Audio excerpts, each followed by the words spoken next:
프랑스의 유명한 화가 밀레라는 사람이 있죠. 많은 그림을 그렸습니다. 우리도 익히 아는 그림들이 많이 있습니다. 대표적인 그림이 만종, 이런 그림들을, 이 만종 외에 이런 여러 가지 그림들을 우리가 익히 잘 알고 있습니다. 본래 밀레라는 사람은요, 농민 화가입니다. 농촌에서 일하는 사람들의 아름다운 풍경을 잘 담아낸 그런 유명한 화가였죠. 그런데 이 사람이 처음에는 그렇게 유명한 화가가 아니었습니다. 무명이었습니다. 대부분의 사람들이 그랬지만 말이죠. 근데 밀레가 이렇게 세계적으로 유명한 화가가 된 데는 그에게 가까운 우정을 나눴던 친구가 한 명 있었습니다. 사상가 루소라는 사람입니다. 루소는 사실 밀레보다도 더 유명한 그 당시의 인물이었죠. 루소는 이런 말을 외쳤습니다. 자연으로 돌아가라. 자연으로 돌아가라. 그러면서 루소가 이 밀레의 그림에 관심을 갖기를 시작을 했습니다. 근데 밀레가 그림을 다 그렸는데 그림을 사간 사람이 아무도 없습니다. 무명의 사람이기 때문에 누가 주목도 하지 않았습니다. 근데 루소가 하루는 찾아와서 밀레에게 말합니다. 여보게 친구, 당신의 그림이 너무 아름다워서 꼭 사고자 하는 사람이 나타났네. 그 사람이 얼마나 당신의 그림을 사고자 했던지 나에게 성금을 주고 갔다네.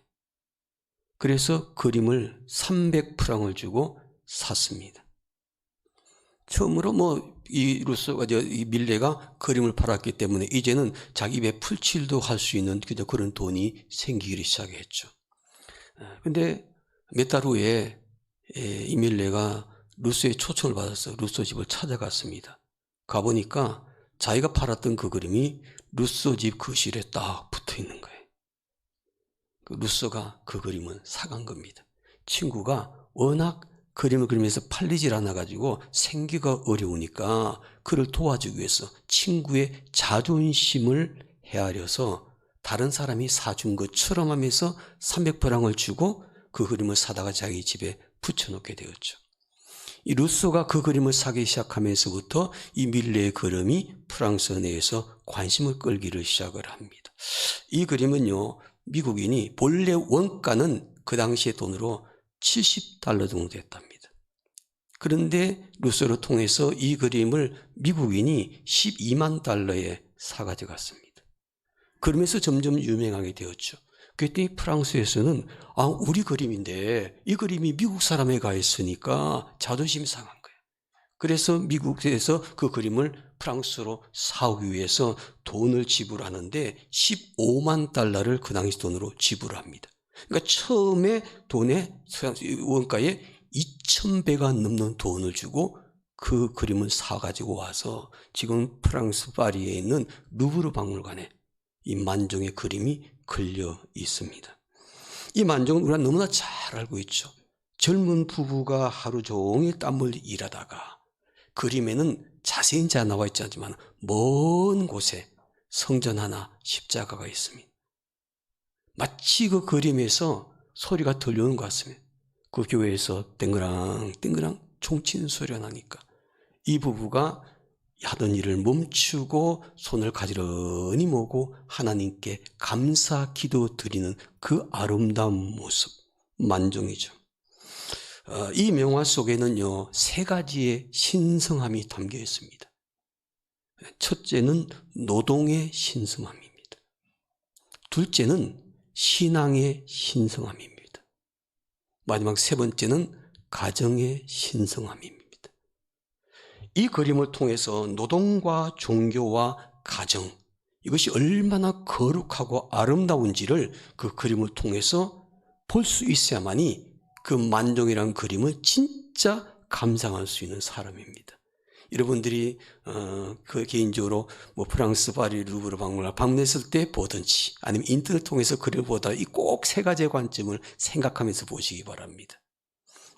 이 그림을 통해서 노동의 중요성, 노동의 신성함, 그리고 종교 신앙의 신성함, 마지막 3번째로 가정의 신성함. 우리에게 가정은 매우 중요합니다. 지난 2000년 동안 유대인들의 역사를 보십시오. 그토록 무서운 시련을 당해서 전 세계 어떤 민족에 당하지 않았던 엄청난 시련과 고통을 유대인들은 당했습니다. 그래도 그들은 망하지 않았습니다. 나라를 잃었습니다. 영토도 다 잃었습니다. 나라가 없고 영토가 없어도 그들에게는 하나는 꼭 있었습니다. 신앙으로 하나 된 가정. 국가는 없어져도, 영토는 없어져도 유대인들, 그 이스라엘 사람들에게는요, 신앙으로 똘똘 뭉쳐있는 가정들이 존재했기 때문에 그들이 다시 회복이 되어서 지금은 소수의 인구가 전 세계에 정치, 경제, 예술, 과학 모든 분야에 엄청난 영향을 끼치고 있는 것을 보게 됩니다. 나라도 없지만은, 영토도 없었지만은 하나된 신앙으로 하나된 가정, 그 가정이 유대인들에게는 대단히 중요했던 것이죠. 5월은 가정의 달입니다. 5월 가정의 달을 맞이해서 우리의 가정을 다시 한번 돌아보면서 행복한 가정을 만들 뿐만 아니라 이 시대에 하나님께 귀하게 쓰임받는 가정을 세울 수 있는 여러분과 제가 되기를 주님의 이름으로 축원합니다. 오늘 본문 말씀에 보니까 하나님께 귀하게 쓰임받은 한 가정이 등장합니다.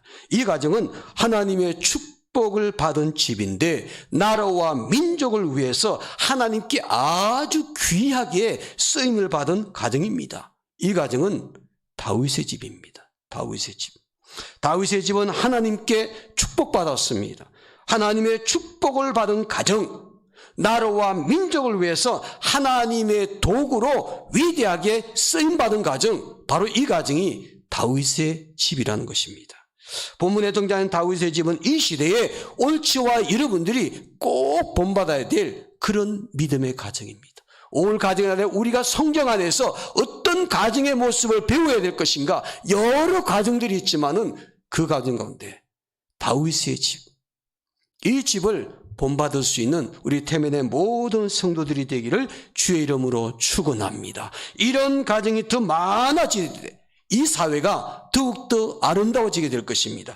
이런 가정이 더 많아지게 될 때 나라와 민족에게 소망이 있을 것입니다. 이런 가정이 더 많아지게 될 때 이 가정을 통해서 이 땅에 하나님의 나라가 확장되는 역사가 일어나게 될 줄로 믿습니다. 그러면 5월 가정의 달을 맞이해 우리가 본받아야 할 다윗의 집은 어떤 가정이었을까? 첫째로 하나님 앞에 견고한 가정입니다. 하나님 앞에 견고한 가정. 본문 26절 말씀 우리 다 함께 읽어보겠습니다. 26절입니다. 사람이 영원히 주의 이름을 크게 높여 이르기를 만군의 여호와는 이스라엘의 하나님이라 하게 하옵시며 주의 종 다윗의 집이 주 앞에 견고하게 하옵소서. 아멘. 본문에 보면은요, 다윗은 자기 가정을 위해서 기도하죠. 다윗은 자기 가정을 위해서 하나님께 기도할 때 어떤 기도를 했느냐면은 주 앞에, 하나님 앞에, 주님 앞에 견고한 집이 되게 해달라고 간구한 것을 보게 되죠. 이스라엘의 역사를 보면 다윗이 기도한 대로 그 가정은요, 성경에 등장한 어떤 가정보다도 견고한 가정으로 세워졌습니다. 이스라엘 역사를 보면 많은 대적과 이방 나라들이 수없이 이스라엘을 공격했고 그때마다 다윗의 집을 완전히 무너뜨리려고 했지만은 번번이 실패로 돌아갔습니다. 그래서 그가 하나님께 기도한 대로 그의 집은 어떤 역경과 환난 속에서도 흔들리지 아니하고 주 앞에 견고한 가정이 되었습니다. 오늘 이 시대에 여러분과 저의 가정도 다윗의 집처럼 주 앞에, 하나님 앞에 견고한 가정으로 세워지게 되기를 주님의 이름으로 축원합니다. 미국의 한때 인기 도서였던 메가트렌즈라는 책이 있었습니다. 우리나라 말로도 번역이 되어 있었는데 그 책에 보면은 미래는 정보화 시대가 급격하게 빠르게 진행될 것이라. 지금 우리가 그런 시대에 살고 있지 않습니까? 사회가 급격하게 변화를 겪게 될 것이다. 정보화 시대, 또 우리가 예측하지 못했던 이런 전염병이라는 질병 때문에 사회는 엄청나게 변화 속도가 빠른 것을 보게 됩니다. 이럴 때 사회도 여러 문제가 생기는데 크게 그 책에서는요, 3가지 상처가 생긴다 그렇게 말합니다. 첫 번째 상처가 뭐냐면은 도덕적 가치관에 상처가 생긴다는 겁니다. 그러니까 우리가 전통적으로 생각했던 도덕적인 가치관, 기준, 이것이 적용이 안 된다는 겁니다. 과거에는 이것이 문제가 됐는데 오늘날에는 문제가 되지 않고, 과거에는 이것이 문제가 안 됐는데 오늘날에는 문제가 되기도 하고, 여러 가지 도덕적인 가치관, 전통적인 가치관이 무너지고 상처를 입게 된다라고 그 책에서는 지적을 합니다. 두 번째는요, 지도자의 상처입니다. 지도자가 이제는 권위가 무너져버리고 국민들이 자기중심이 되기 때문에 누가 뭐라 하더라도 자기중심적으로 살기 때문에 지도자의 그 리더십이 잘 통하지가 않고 상처를 입게 된다고 말합니다. 마지막 3번째 상처는 가정의 상처입니다. 갈수록 가정들이 위기를 겪게 될 거예요. 정보화 시대가 빠르게 급속도로 변화되어 갈수록 사회 현상이 더 지금보다도 엄청난 변화를 경험할 수 있도록 전통적인 가정의 의미가 상처를 많이 입게 된다는 것입니다. 이 3가지의 상처 가운데 가장 큰 위기를 불러오게 될 상처는 무엇인가? 도덕적인 가치관? 아닙니다. 지도자의 상처? 아닙니다. 3번째, 가정의 상처. 이 가정에 문제가 앞으로 더 많이 생겨야 될 텐데 이것이 미래 사회에 더 엄청난 사회에 혼란을 겪게 될 것이라고 진단을 합니다. 현대의 가정은 큰 위기 앞에 직면해 있지 않습니까? 우리 주변을 보시기 바랍니다. 세상의 풍랑 속에서 흔들리며 자초 위기에 있는 위기의 가정들이 얼마나 많습니까? 아예 세상의 큰 폭풍 앞에서 이미 침몰해버린 가정도 있고 우리 주변에 쉽게 찾을 수가 있습니다. 또한 각 가정들이 주 앞에 견고하게 서 있지를 못하고 세상의 거대한 풍랑 속에서 흔들리며 비틀거리며 넘어지는 경우가 너무나 많아지고 있습니다. 후보라는 사람의 연구 결과에 하면요, 사회적 범죄는 여러 가지 형태로 나타나는데 그 첫 출발이 가정의 파괴에서부터 시작된다라고 진단을 했습니다. 가정이 건강하면 사회가 건강해집니다. 가정이 병들면 그 사회가 병들게 되어 있습니다. 우리의 가정을 흔들리지 않고 견고하게 세우는 것이요, 우리 자신과 가족과 이웃을 지키는 길이고 이 사회를 바르게 이끄는 길이고 그리고 국가에 애국하는 일 가운데 하나입니다. 가정을 바르게 세우는 것, 견고하게 세우는 것. 우리의 가정이 세상의 거대한 풍랑 속에서도 흔들리지 않고 주 앞에서 견고하게 세워져야겠습니다. 그래서 우리 교회 안에서도 주 앞에 견고하게 세워지는 가정이 더 많아질수록 교회가 흔들리지 않고 힘있게 주의 사역을 감당할 수가 있을 것입니다. 올 가정의 달을 맞이해서 모든 성도들의 가정이 주 앞에 견고하게 세워짐으로 말미암아 가정의 행복을 누릴 뿐만 아니라 귀하게 쓰임받을 수 있는 하나님의 도구가 되시기를 주님의 이름으로 축원합니다. 그러면 주 앞에 견고한 가정으로 세워지려면 어떻게 해야 될까? 주 앞에 견고한 가정을 세워지려면 어떻게 해야 될까? 사람들은 가정의 중요성을 깨닫습니다. 가정이 흔들리지 않고 견고하게 세워지는 일이 중요한지를 알게 되었습니다. 그래서 많은 사람들이 견고한 가정을 세우려고 여러 가지 노력들을 합니다. 요즘 젊은이들 보면요, 결혼관이 과거와는 많이 달라졌죠. 과거에는 결혼관에 있어서 경제력을 갖다가 우선순위로 보는 경우가 많았습니다. 그 사람이 직업, 수입 이런 것들을 먼저 보는 경우가 종종 있었죠. 그런데 지금은 그렇지 않다고는, 가정의 행복을 우선순위로, 가정이 행복해야 된다는 것. 물질이 많은 것보다도 가정이 행복해야 된다는 것. 사회적 지위가 높은 것보다도 행복한 가정을 세울 수 있는 이런 배우자들을 만나서 결혼하기를 원하세요. 그런데 가면 갈수록 그런 가치관을 가지고 있음에도 불구하고 그 가정의 행복이 지켜지지 않는 경우가 더 많습니다. 가정이 심각한 갈등을 겪는 모습들을 볼 수가 있습니다. 우리의 가정을 우리의 힘과 노력으로 견고하게 세워보려고 힘써 보았지만 우리 힘과 능력으로 할 수 없는 부분이 있다는 것을 깨닫게 됩니다. 우리들이 노력한 대로 모든 가정이 견고하게 세워지고 행복할 수만 있다면 무엇이 문제겠습니까? 모든 사람들이 결혼할 때, 가정을 세울 때 다 행복해지기를 원하잖아요. 누가 결혼하면서, 누가 가정을 만들면서 우리 가정은 불행해질 거야? 이런 사람이 누가 있습니까?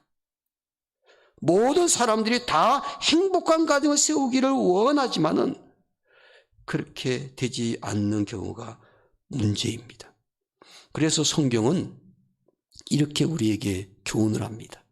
시편 127편 1절에 보면요, 너무 유명한 말씀이죠. 여호와께서 집을 세우지 아니하시면 세우는 자의 수고가 헛되며 여호와께서 성을 지키지 아니하시면 파수꾼의 깨어 있음이 헛되도다. 여호와께서 집을 세우지 아니하시면 세우려고 아무리 수고하더라도 헛되다는 것입니다. 시편 127편은요, 표제에 보면은요, 누가 지었다 나오냐면은 솔로몬이 지었다 나와 있습니다. 시편 1편부터 150편까지 대부분의 시는요, 다윗이 지었습니다. 솔로몬이 지은 시는 별로 많지가 않습니다. 그런데 솔로몬이 그 많지 않은 시편 가운데서 127편의 주제가 뭐냐면은 가정입니다. 가정, 집. 그가 고백을 하면, 솔로몬이 보십시오. 그는 지혜의 왕이지 않습니까? 가장 뛰어난 지혜를 가진 사람이었어요. 세상의 부귀와 영광을, 모든 권세와 물질을 누구보다도 가장 많이 누렸던 인물 아닙니까? 그런데 그가 고백을 합니다. 여호와께서 집을 세우지 아니하시면 세우는 자의 수고가 헛되다는 것입니다. 그는 지혜가 충만한 사람이었습니다. 물질도 어마어마하게 많은 사람이었습니다. 그 물질로 가정을 세울 수 없다는 것을 솔로몬이 깨달은 겁니다. 자기의 그 지혜로 가정을 바르게 세울 수 없다는 것을 솔로몬이 깨달은 것입니다. 그래서 솔로몬이 고백하지 않습니까? 여호와께서 집을 세우지 아니하시면 세우는 자의 수고가 헛되다. 그 집을 세우시는 분은 누구냐면요, 하나님이라는 것을 솔로몬은 철저하게 깨닫게 됩니다. 우리가 가정을 세우기 위해서 우리가 수고하고 노력하고 애써봅니다. 그런데 정도의 차이는 있겠지만요, 우리가 할 수 없는 것들이 너무나 많습니다. 그래서 사실 가정을 바르게 세울 수 있는 것, 견고하게 세울 수 있는 것, 그것은 결코 우리의 수고와 노력보다 더 중요한 것이 있는데 바로 하나님께서 세워주셨다는 것입니다. 하나님께서 세워주시는. 오늘 본문의 말씀도 보십시오. 그의 아버지 다윗 왕도, 솔로몬의 아버지 다윗 왕도 너무나 그 사실을 잘 알고 있죠. 그래서 27절 말씀을 보시면, 제가 27절 말씀 앞부분만 읽겠습니다. 만군의 여호와 이스라엘의 하나님이여, 주의 종의 귀를 여시고 이러시기를 내가 너를 위하여 집을 세우리라 하셨으므로, 하나님께서 다윗에게 이렇게 말씀해 주신 거예요. 내가 너를 위해서 집을 세우리라. 내가 너를 위해서 집을 세우리라. 하나님께서 다윗에게 두 번에 걸쳐서 반복해서 말씀합니다. 하나님께서 다윗에게, 다윗아, 다윗 너가 하나님 앞에 견고하게 세우는 것이 아니고 하나님께서 견고한 집을 세워 주시겠다는 것입니다. 여러분, 우리의 가정을 하나님 앞에 견고하게 세우는 것은요, 겉으로 드러날 때는 우리의 수고와 우리의 노력 같지만은요, 사실은 하나님께서 역사해 주셔야 됩니다. 이게 중요합니다. 유명한 오페라 가수 할버튼이라는 사람이 있는데, 이 할버튼이요, 초등학교 다니는 아들이 하나 있는데, 어느 날 집에 들어오다가 그 동네 앞에서 놀이터에서 친구들하고 노는 것을 보게 되었습니다. 그래서 우리 아들이 친구들하고 뭘 어떻게 하고 노는가 하고서 몰래 그 놀이터 뒤에서 숨어가지고 이렇게 쳐다봤답니다. 그랬더니 자기 아들이요, 동네 초등학교 친구하고 대화를 하면서 이런 대화를 합니다. 친구가 어깨를 으쓱거리면서 막 폼을 잡습니다. 야, 우리 아버지 어떤 분인 줄 아니? 우리 아버지가 이 도시의 시장하고 가장 친해. 우리 아버지가 시장하고 친하다는 것을 자기 아들에게 의시되면서 과시를 합니다. 그러니까 이 헐버튼의 아들이 기가 죽을 만하잖아요. 그것 없이 시장하고 아버지가 친하다는 친구라니까. 그런데 이 아들이요, 전혀 주눅이 들지 않고 이렇게 당당히 말, 우리 아버지는 하나님하고 친해. 당당하게 우리 아버지는 하나님하고 친하다는 거예요. 여러분이 아들의 말을 듣는 순간 눈시울이 뜨거워졌습니다. 자녀를 신앙으로 교육하는 것에 대한 뿌듯한 보람을 그 아버지가 느끼는 순간이었습니다. 사랑하는 성분, 우리가 하나님 앞에 견고한 가정을 세우게 되면 우리뿐만 아니라 우리의 자녀들에게도 유익이 풍성해집니다. 사랑하는 성분, 우리의 가정을 하나님 앞에 견고하게 세울 수 있는 5월의 가정의 달이 되기를 원합니다. 그러기 위해서 하나님께서 우리의 가정을 견고하게 세워주시도록 하는 것입니다.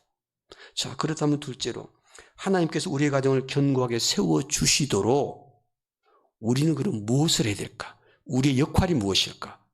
우리가 견고하게 가정을 세우는 것이 아니고 하나님께서 견고하게 가정을 세워주셔야만이 가능한데, 그럼 하나님께서 우리의 가정을 견고하게 세워주시도록 하기 위해서는 우리는 무엇을 해야 할까? 우리의 가정을 위해서 해야 할 일이 무엇일까? 둘째로 하나님 앞에 견고한 가정을 만들기 위해서 기도하는 사람이 되셔야 됩니다. 가정을 위해서요, 더 기도의 무릎을 꿇을 수 있는 성도들이 되셔야만 합니다. 다윗은 집을 견고하게 하기 위해서 무엇을 하는지 보시기 바랍니다. 다시 한번 27절 말씀 처음부터까지 함께 우리 한 목소리로 읽겠습니다. 27절입니다. 만군의 여호와 이스라엘의 하나님이여, 주의 종의 귀를 여시고 이러시기를 내가 너를 위하여 집을 세우리라 하셨으므로 주의 종이 이 기도로 주께 간구할 마음이 생겼나이다. 아멘. 하나님께서 말씀하십니다. 내가 너를 위해서 집을 세우리라 하셨으므로. 하나님께서 다윗에게 내가 너의 집을 견고하게 세우리라 하셨다. 그랬더니 다윗이 고백합니다. 주의 종이 이 기도로 주님께 하나님께 간구할 마음이 생겼습니다. 기도할 마음이 생겼다는 것입니다. 다윗은 하나님께서 자기 집을 견고하게 세워주신다는 말씀을 듣는 순간 하나님께 간절히 기도할 수 있는 마음이 막 솟구쳤습니다. 하나님만이 우리의 가정을 세워줄 수 있는 분이기 때문에 그 하나님께 기도하기를 시작합니다. 오늘 여러분들도 하나님 말씀을 통해서 우리의 가정을 견고하게 세워주시는 것은 내가 아니라 하나님이라는 사실을 들었기 때문에 가정을 위해서 우리 자신이 더욱더 하나님께 간절히 기도하는 성도가 되어야 될 줄로 믿습니다. 기도하지 아니하고서는 가정을 견고하게 세울 수 없다는 말입니다. 기도하는 가정이 하나님께서 견고하게 세워주시는 은혜를 체험할 수 있다는 것입니다. 가정을 지키는 것이 이 사회를 지키는 것입니다. 가정을 지키는 것이 이 나라를 지키는 것입니다. 가정이 하나하나 무너지기 시작하면 이 사회가 흔들리고 나라가 흔들리기 시작할 것입니다. 가정이 견고하게 세워져 갈 때 그 나라가 굳게 설 수가 있고 하나님께서 기도하는 사람의 가정을 견고하게 세워주실 줄로 믿습니다. 다윗은요, 하나님께서 내가 너를 위해서 집을 세우리라 하는 말씀을 듣고 하나님께 기도할 마음이 생겼다고 하지 않습니까? 그래서 자신의 가정을 하나님께서 견고하게 세워주시도록 기도하기를 시작을 합니다. 5월 가정의 날을 맞이해서 하나님께서 우리 가정을 견고하게 세워주시도록 기도하는 성도들이 되기를 원합니다. 기도가 우리의 가정을 지키는 비결입니다.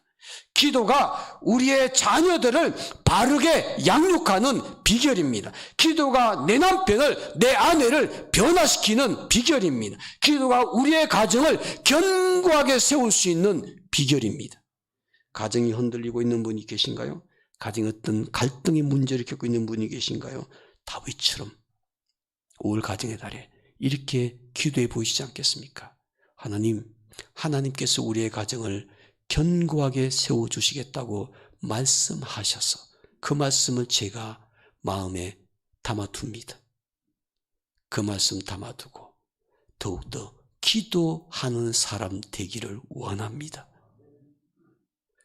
그래도 오늘 저와 여러분들의 가정이 하나님 앞에 견고하게 세워지는 역사가 일어나게 될 것입니다.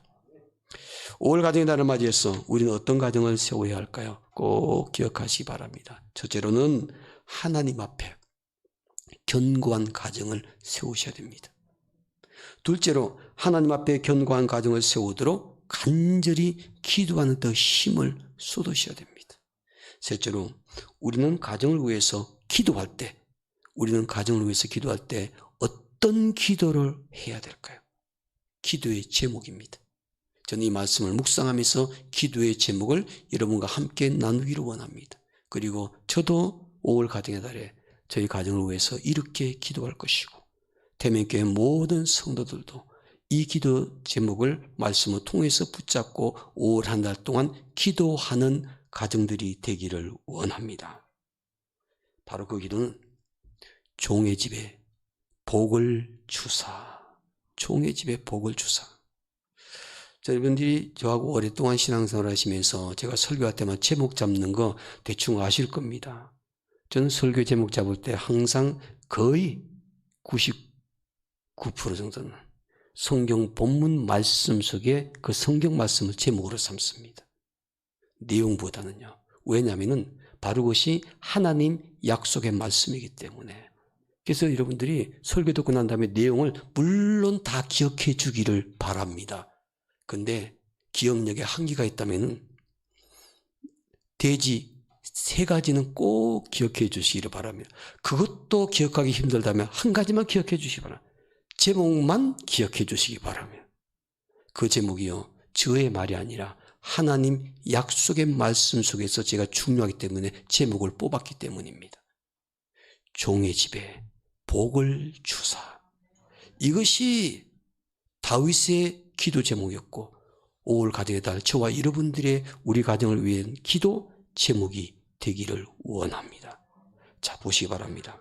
29절입니다. 마지막 29절입니다. 이제 청하건대 종의 집에 복을 주사 주 앞에 영원히 있게 하옵소서. 주 여호와께서 말씀하셨사오니 주의 종의 집이 영원히 복을 받게 하옵소서 하니라. 이 말씀이 핵심입니다. 오늘 본문 말씀, 다윗이 자기 집을 세우는데 핵심 말씀입니다. 29절 말씀을 꼭 기억하시기 바랍니다. 이제 청하건대, 이제 하나님, 제 소원을 말합니다. 제가 하나님께 부탁의 말씀을 드립니다. 제 부탁 기억해 주시기 원합니다. 종의 집에 복을 주사. 종의 집에 복을 주사. 그러면서 2가지를 말합니다. 종의 집이 영원히 복을 받게 하옵소서. 종의 집에 복을 주시는데 영원히 복을 받아. 5월 한 달 동안이 아니라 2022년도만 아니라 주님 앞에 서는 그 순간까지 영원히 복을 받게 하옵소서. 그리고 또 한 가지는 종의 집에 복을 주사 주 앞에 영원히 있게 하옵소서. 다윗뿐만이 아니죠. 그의 아들 솔로몬, 그리고 그의 자녀들, 그의 후손들, 우리가 그의 후손들 미래의 얼굴은 알 수 없지만은 우리의 몸을 태어난 혈통의 자녀들이 훗날 얼마만큼 나타날지 누굴지는 이름도 모르고 얼굴도 모르지만 우리가 천국하고 난 이후에도 우리의 후손들이 늘 주 앞에 영원히 있게 하옵소서. 이것이 바로 다윗의 기도 제목이었습니다. 이 말씀 속에서 2가지의 기도 제목, 5월 가정의 달에 우리의 가정을 위해서 기도할 때 이런 기도의 제목을 약속의 말씀을 잡고 삼아보시기 바랍니다. 하나님, 종의 집에 복을 주사 우리 집이 영원히 복을 받게 하옵시고 우리 집이 영원히 주 앞에 있게 하옵소서. 그래야만 그 가정이 복된 가정이죠. 성경은 정말 다윗이 기도한 대로 그대로 그의 가문이 이루어진 것을 구약성경을 통해서 확인할 수가 있지 않습니까? 정말 다윗은 이렇게 기도함으로 말미암아 하나님께서 허락하신 놀라운 축복 누렸습니다. 자신의 가정이 영원히 주 앞에 있기를 기도해 성경해보니까 다윗의 집은 신앙적으로 단 한 번도 하나님 앞을 떠나본 적이 없습니다. 그가 죽은 후에도 그의 집은 멸망하지를 않았습니다. 하나님을 떠나 산 적도 없습니다. 그가 기도한 대로 다 응답이 되었다는 것입니다. 사랑하는 성도 여러분, 가정의 달을 맞이해서 여러분의 집을 어떤 가정으로 만들기를 원하십니까? 하나님께서 세우신 가정을 행복한 가정으로 만들어야 되지를 않겠습니까? 우리의 가정이 지옥이 아니라 천국을 경험하며 사는 낙원으로 만들어지지 않겠습니까? 하나님께서 세우신 가정을 이 땅의 작은 천국으로 만들어서 미래의 천국의 삶을 맛볼 수 있어야 되지 않겠습니까? 5월 가정의 달에 우리의 가정을 위해서 이렇게 꼭 기도합시다. 하나님, 종의 집에 복을 주사.